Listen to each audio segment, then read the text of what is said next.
Honorable President of the Islamic Republic of Pakistan, Dr. Alvi, Honorable First Lady, Mrs. Alvi, colleagues, ambassadors, UN Women Chief, ladies and gentlemen. Every year we celebrate International Women's Day.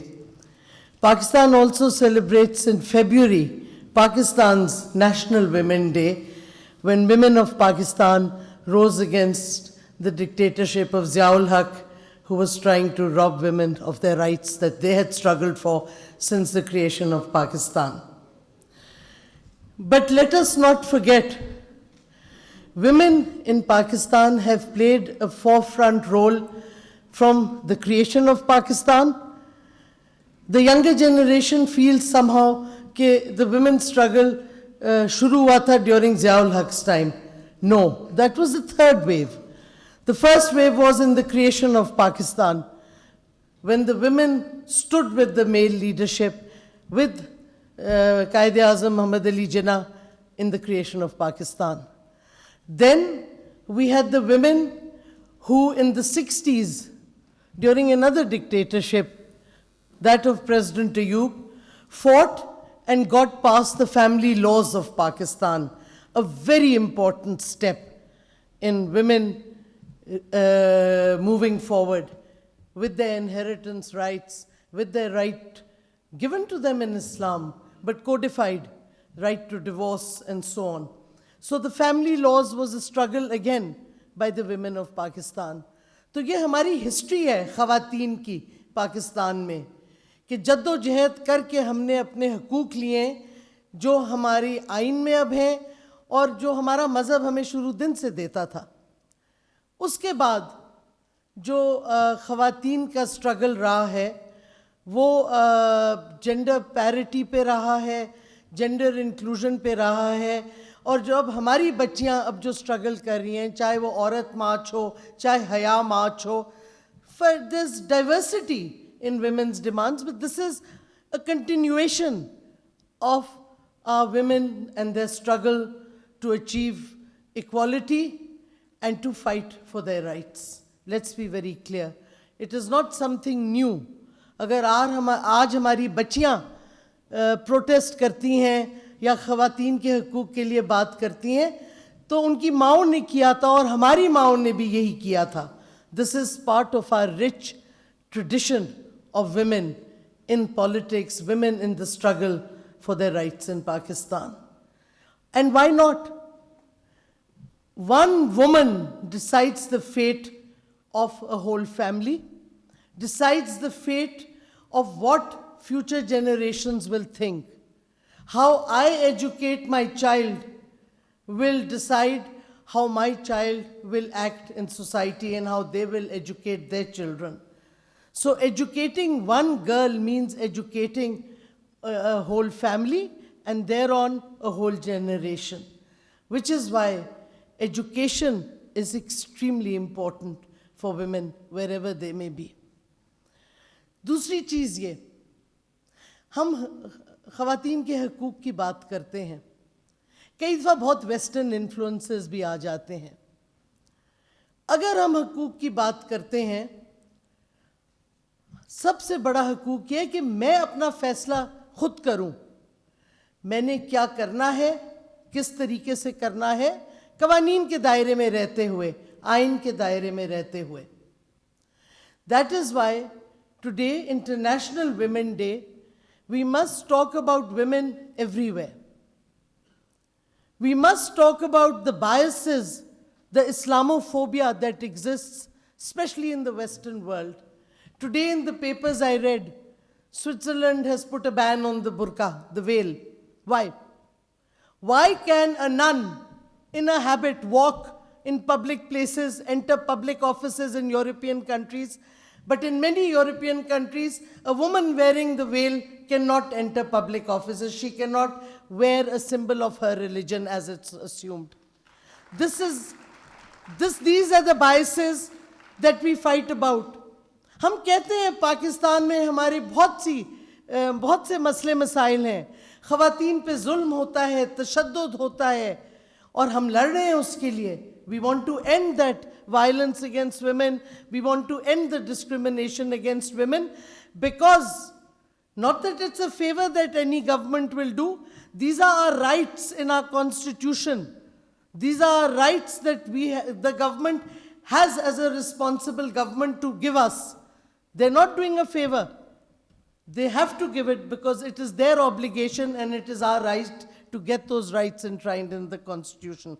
But let us also be aware that biases against women exist on many fronts, and a lot of them are embedded in the new rising form of Islamophobia, unfortunately. And we're seeing that in the Western world, which preaches to us about rights. Yes, we know about rights, but please do introspection also. Why are Muslim women being denied their rights? Which brings me to another issue. Why is no one in the West talking about the abuse of the Kashmiri women by Indian security forces? 1991, the mass rape of Kashmiri women took place in Kunan and Pushpora. The case is registered in the Indian courts. Nothing has happened. Many reports are, and Rula, you know, we've discussed this many times. Many EU reports are published on rights of women and so on. Why has India never been chastised about the rape, mass rape of Kashmiri women as a weapon of war? Why has India been allowed to brazenly violate all international conventions it has signed, including the 4th Geneva Convention, which prevents a person belonging to an occupied territory to be removed to a prison in the occupation country? And yet, we have Asya Andrabi, who is suffering in Tira jail in New Delhi, with her, a number of other women. Why has there been no word about it? All human rights reports that come out of the West ignore what is being done to the Kashmiri women. And I think on International Women's Day, because this is not just related to Pakistan, I would be amiss if I did not raise my voice against the total acceptance of the terrorism that is being done by the state, the government of India, against the Kashmiris. And on this day especially, I want to mention the plight of the Kashmiri woman who has been thrown into jail illegally in Delhi, the Kashmiri women who have suffered blindness because of pellet guns. By the way, a weapon that has been banned. It's an inhumane weapon. There's an Inhumane Weapons Convention, that's a short word for it, and India and Pakistan are both signatories to it. But nobody says anything to India. So when we talk about women's rights, especially on International Women's Day, then we must talk about the rights and the protection of women across the world. Not just, yes, we in Pakistan, of course, have to give priority to what is happening to women in Pakistan, but we cannot keep quiet about what is happening to women in other parts of the world. And Kashmir, which is a disputed territory, and it's an integral, Kashmiris are part of Pakistan in spirit, in commitment, and all that needs is for the UN to wake up from its slumber and provide the plebiscite, which they provided to another case which was just like this, which was the creation of East Timor as a separate country. If you look at UN resolutions, just as an aside, but I want to point out, so people remember history. History is very important. Same resolutions in the UN Security Council relating to East Timor as they do to Kashmir. The only difference was the occupation power was a Muslim country, Indonesia, and here the occupation power is the brutal Indian state. So the East Timorese leadership was given Nobel Peace Prizes during their struggle. Why are Sayyid Gilani and Mir Wais and other Kashmiri leaders not being nominated for Nobel Peace Prizes, like the Timorese leaders were, who were fighting a war also against the Indonesian state. So we in Pakistan must remember there is an overriding hypocrisy that pervades the world today. And when yes, we want to struggle for our rights, and we have struggled. I come from a very conservative Baloch tribe. I was the first Mazari woman to be even educated. Nobody educated their women in the Mazari tribe in the 50s and 60s. And I'm proud to say today that I was the first Mazari, male or female, to get a PhD. And I always throw it in the Mazari tribe's face, that despite their tribal traditions and this Sardari Nizam, which is horrific, this Tumandari system which destroys our women, which subjugates our women, women will rise against it because they have no other option. Education will come to all women because out of economic necessity, if nothing else. And we will raise our voice and we will move forward. But while we are moving forward, let's not forget the plight of women in other parts of the world. Let's not especially forget the plight of Muslim women in non-Muslim states and the severe Islamophobia that they are suffering against. Do you know, in one European country, a new law has been made that a woman, if she is using the health service, can't have a choice of doctor.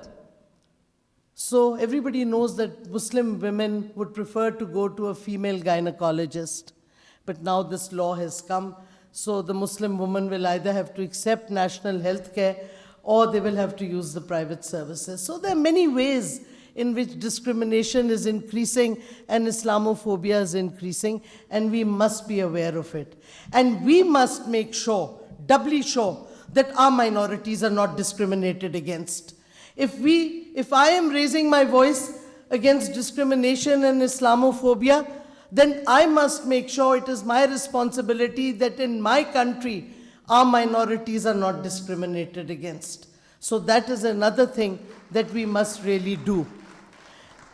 And I think there have been many long speeches, so I will not go on much further. But I want to say, I also want to correct one little thing. We already had inheritance laws.